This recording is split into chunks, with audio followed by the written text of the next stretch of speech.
Hello, and welcome to your Wildcat News for Tuesday, October 21st. I'm Emily Hardiman-Urbar. And I'm Peyton Dybowski. We start today with news from the tech world. Gamers, students, and social media users may have noticed a lot of broken websites yesterday. Amazon Web Services, also known as AWS, was down all day Monday. Reese Durham is here with more. That's right. Popular educational platform Canvas was one of those impacted services. Students around the U.S., including here at the University of Kentucky, use Canvas to submit assignments, take exams, and communicate with professors during the school year. As this week is midterms, some students were panicked about the outage. I was sitting around a bunch of people who had assignments due at times that they thought that they didn't think that they were. So they were very stressed out about trying to get things in on time. But then I heard later on that a lot of the professors were super accepting about like making sure that things were in and changing due dates because of the outage and everything like that. So, what exactly is Amazon Web Services and what does it cover?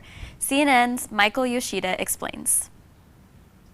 An internet outage impacting millions of users across the world. We've designed everything to work with this constant connectivity. And when you pull that big plug, everything basically becomes dumb. The all-important plug that was pulled Monday, Amazon Web Services, or AWS. The internet-based cloud service hosts many of the world's most used online services, connecting businesses to people using their apps and online platforms. AWS sits in the middle of everything.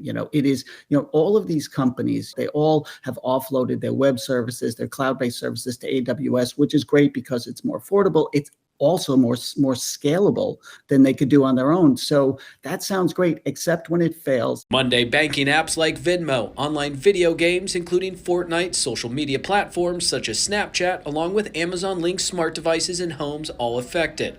Disney Plus and Hulu reported outages too, while Delta and United Airlines were also impacted. In 2024, AWS accounted for 37% of the global cloud market share, according to market research firm Gartner. Part of the problem is the more consolidation we have and the fewer sort of competing web services we have, the more of a problem this is going to be. When you can have something that's seemingly so small or so localized have such a cascading and global impact. In Washington, Michael Yoshida.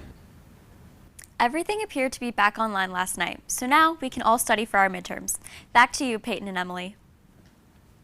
In other tech news, UK is rolling out a new way to stay safe on campus. The UK Safe app, also known as Safe Zone, connects users directly with UK police and emergency services. At the tap of a button, students, faculty, and staff can download it from the App Store and sign in using their Link Blue credentials. Starting November 1st, UK alerts, including emergency text and phone notifications, will be sent through the app. Officials say the new system makes it easier and faster to get help and stay informed anywhere on campus. After weeks of repairs from major flooding, Alumni Gym has reopened part of its facility. The second floor officially reopened yesterday, October 20th at 6 a.m. The first floor locker rooms and elevator are also available for use. UK Campus Recreation says their group fitness team has been hard at work behind the scenes to bring back fan-favorite classes. These include cycling sessions in the upstairs studio. Students can check the registration page or follow at UK Campus Rec on Instagram for the latest class schedules and updates. Thousands gathered in downtown Lexington this weekend for the nationwide No Kings protest, part of a movement pushing back against what organizers call government overreach. While the main demonstration took place at the Robert F. Stevens Courthouse Plaza, its effects are being felt across the University of Kentucky community. Campus officials say they're monitoring student involvement and reminding everyone of the university's free speech policies, which protect peaceful expression while maintaining campus safety. So far, classes and campus operations have not been disrupted, but university leaders are encouraging respectful dialogue as national tensions rise.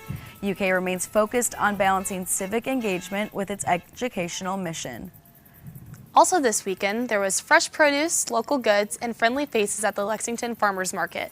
My co-anchor Peyton Dybowski visited the market to learn how local farmers are wrapping up the year. As weather cools down, so does business at the Lexington Farmers Market. At the Warehouse Block on National Avenue, the Tuesday and Thursday Lexington Farmers Market is winding down for the year. Open from mid-May through mid-November, the market has become a weekly stop for shoppers looking for fresh, local produce and handmade goods. Farmer Scott Evans expresses that even with the season wrapping up, he's grateful for his customers who keep coming back. One of the few places around where you can grow vegetables and take them and sell them directly to the public. So I've got a lot of loyal customers. They've been shopping with me for a long time. So yeah, I do appreciate it. Yeah. For many vendors, this market isn't just a place to sell. It's a key part of their business. Steady crowds and loyal customers help boost sales throughout the growing season. Farmer Kevin Pittman says those relationships make a big difference for his family farm. So typically, when it gets to November, it really is not worth coming because you're not making any money. Because there's not hardly anybody shows up because it might be raining or snowing or 30 degrees outside. I'm a people person, so I enjoy just like connecting with people. So like investing in people, and a lot of times people like to put a face with a product. As the season wraps up, vendors say they're already planning for spring and another busy market year. The final weekday markets at the warehouse block run through mid-November before taking a winter break, giving farmers time to rest, plan, and prepare for next season. Even though the warehouse block location is closing soon, the downtown Pavilion Market has winter season hours running from 9 a.m. to 1 p.m. on Saturdays, starting in November and going through March. You can also visit the Gray Line Station Market on Wednesdays year-round from 4 to 7 p.m. If you've ever been at the downtown farmers market on Saturday mornings, you might have seen a special section just for art lovers. Art on the Town gives local artists a spot to showcase and sell their work. You can find various paintings, woodwork, and other pieces of art on display in front of the pavilion. For some, these pieces of art are a nice decoration, but for others, it's a form of expression, joy, and if you're feeling generous, income as well. Yolanda Kennison is a local artist who participates. It's available to artists here in Lexington. It adds another layer of entertainment to the event here today, to the farmers market, and it just kind of showcases what local art is available here in Lexington. Art on the Town ends this season this Saturday, October 25th. Staying with the arts theme, the UK Department of Theatre and Dance presented their production of Into the Woods this weekend. The musical features all of your favorite storybook characters, including Little Red Riding Hood, Cinderella, and Rapunzel, with a bit of a twist. Don't worry, we won't spoil it for you if you haven't seen it yet. The show opened Thursday evening and ended its run on Sunday afternoon. Opening night featured refreshments and cake for free for both the actors and audience. The theater department's next production will be The Great Gatsby, running from April 9th to the 12th and then 17th to the 19th.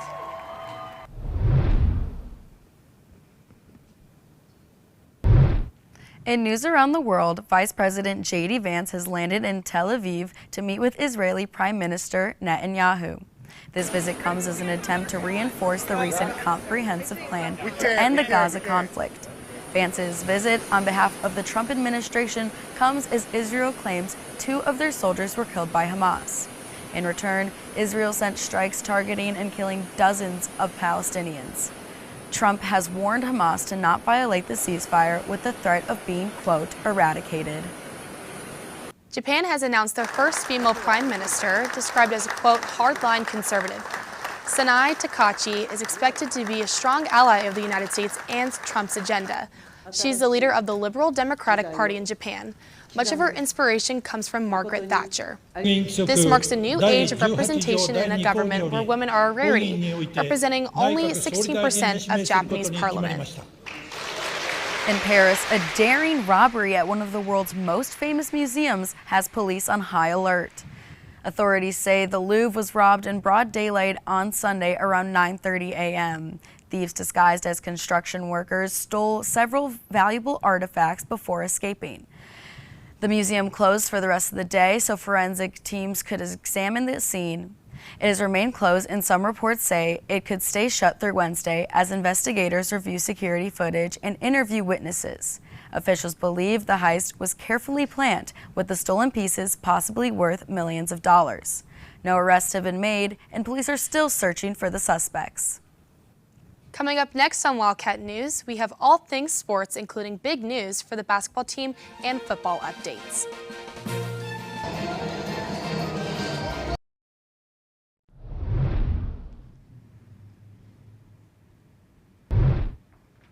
Welcome back to Wildcat News, everybody. I'm Anthony Nava, and it's finally my turn to talk, so go ahead and sit back and relax while I go on about my favorite topic, UK sports. UK men's and women's basketball recently held their annual Blue-White Games, where each team holds a scrimmage in front of fans in Memorial Coliseum. The Blue-White Game is not just a scrimmage, but also an event for fans to interact with the team and get a glimpse of the season. It started with Coach Kenny Brooks, Tiana Key, and the rest of the women's team being introduced and tossing t-shirts into the crowd. Then the Wildcats took on their practice squad to kick off Blue-White. The women showcased their post moves and got a lot of fast break buckets. The first official game of the Wildcat season tips off November 3rd in Memorial versus Morehead State. Then came time for Coach Mark Pope, Otega Owe, and the rest of the men's squad to electrify Memorial with their game. Still recovering from injuries, Owe was restricted to no more than 3 minutes at a time, and Jaden Quaintance did not play. The game was intense, and you could immediately tell neither side wanted to lose. During halftime, Coach Pope called an audible and announced the first team to score 34 points would win it all. Although White went on a scoring run, a driving dunk from Yelovich would seal the win for Blue. But that wasn't the end. Fans were then invited to walk courtside and get pictures with the team. The whole event left fans wanting more. And they can get more this Friday at 6 p.m. when the Cats face #1 ranked Purdue in an exhibition game in Rupp Arena. Although the Blue-White games were a big hit, it was not all positive. During the scrimmage, point guard Jalen Lowe went down after diving for a loose ball. UK basketball confirmed it was a dislocated shoulder. However, there is no official timeline on his return. Lowe was expected to be Kentucky's starting point guard, but now he will likely miss both exhibition games, and it remains unclear how long it will be before he steps on the court again. In other UK sports, it was more bad news for the Cats, with football in the Bluegrass last Saturday. In the first night game of the year, Stoops and the team lost their homecoming game 16-13 in overtime to number 22 Texas. The Cats defense did all it could, but the offense suffered from a great deal of questionable calls.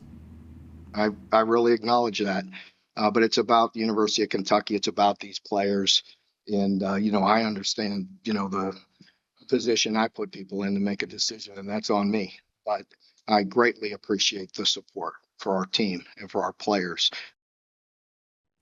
Up next for the Wildcats is another home game versus 17 Tennessee. The Vols' high-scoring offense will for sure be a challenge for Kentucky. And just like the Wildcats, Tennessee is coming off a loss last week, so the playing fields are even on that part. Kickoff will be at 7:45 this Saturday at Kroger Field. And today is the NBA's opening day, and 4 Wildcats will be representing tonight to kick off the season. Reed Shepherd and the new-look Houston Rockets take on the reigning champs OKC, who are led by not 1 but 2 Wildcats, the league MVP Shai Gilgeous-Alexander and one of the premier off-the-bench shooters of the league, Cason Wallace. And taking on the Warriors will be the Lakers and their latest signing, the uber-athletic Adou Thiero. So a big flex for all the Wildcat fans who get to watch their former players run the league. And every season, the college hoops landscape shifts. Transfers, freshmen, new faces with big expectations. This year, the ESPN list of the top 50 impact newcomers, transfers, and freshmen gives us a look of who could make immediate waves. For Kentucky fans, it's good news. The Wildcats landed not 1 but 2 newcomers ranked in that top 50. At number 18, forward Jaden Quaintance, a high-end transfer from Arizona State, and at number 21, guard Jalen Lowe, a proven producer at Pittsburgh. Quaintance brings size and defensive potential. Meanwhile, Lowe is a key playmaker in Kentucky's rotation. With Quaintance and Lowe both ranked among the nation's best newcomers, it's a strong endorsement of how serious the program is about impact right away. And after the break, Halloween is nearly upon us, and UK's campus is in full fall spirit. Let's talk about food. K-Layer is now back with new life on Central Campus. The iconic diner first opened in 1961 and recently reopened after being closed since 2019. It became a temporary testing site for COVID-19. Last weekend, the full refurbished eatery hosted a Sunday night NFL watch party. Students gathered around tables, cheering on their favorite teams. Others hung out with their friends or studied a while. snacking on burgers, tenders, and fries. K-Lair also hosts Trivia Tuesdays happening tonight from 7 to 9 p.m. and Sunday Night Football from 8:15 to 10 p.m. The eatery is also open for regular hours Sunday through Thursday from 11 a.m. to midnight and Fridays until 5 p.m. Students can pay with Flex Dollars, Cat Cash, cards, or cash. In other food-related news, in Paducah, one of the city's most beloved barbecue spots is celebrating a major milestone. Starnes Barbecue, known for its signature sauce and smoked pork, has been serving the community for 70 years. Many generations of Starnes have worked in the restaurant. Tim Starnes, who now runs the restaurant, is a third-generation owner. He says it all began with his grandfather, who passed the business down to his father and uncle before he took over. He believes the restaurant's success comes from more than just the food. It's strong ties to the community, built through personal connections and consistency.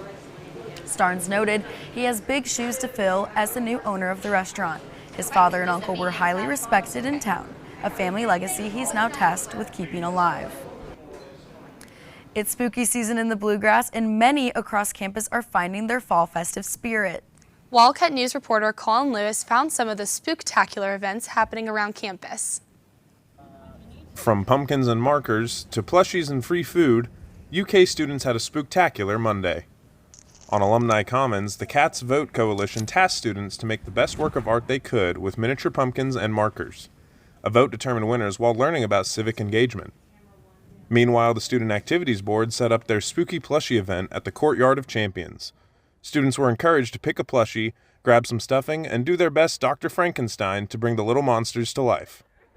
SAB co-director Sarah Rankin was blown away by the event's turnout, which numbered over 200 participants. I was honestly a little overwhelmed. I really didn't expect it to go how it did. I was I was expecting a lot, but not as big as truly what it was. But it worked out literally perfectly, and I couldn't have asked it to go better, really. As we are joined here on set with our friend George the Skeleton, this week also features screens and screams in Boo Ingo. The Student Activities Board will have more plush events in the future, but the themes are confidential information, so be sure to keep an eye out on their website, uksab.org. Unpaid parking citations don't have to haunt you this time of year. At UK, a special program called Donations for Citations is back. If you've got a standard parking citation of $30 or less, you can waive that fee during the drive by donating 10 non-perishable food items or 5 personal care items. This only applies to regular parking citations, and you must be up to date with any other outstanding citations in order to take part. This deal runs through Halloween. Donations directly benefit UK's Big Blue Pantry, the on-campus service helping combat food insecurity among students. If you want to participate, bring your donations to UK Transportation Services Customer Care Center at 721 Press Avenue, weekdays from 7:30 a.m. to 5 p.m. during the drive period. I don't know about you, Emily, but Lexington seems pretty scary so far this year, especially because Annabelle was just in Rupp Arena right by us. Oh my gosh, don't even get me started. My roommate and I have been on a movie Halloween series. We've been watching the Conjuring universe. And we had to skip over Annabelle. Like, we didn't even want to watch. It's so scary, but. Well, guys, that's all for today's Wildcat News. To keep up with the latest news and updates, follow us on Instagram at Wildcat News UKY. Good luck on midterms, Wildcats. Enjoy fall break and have a safe Halloween. We'll see you in 2 weeks.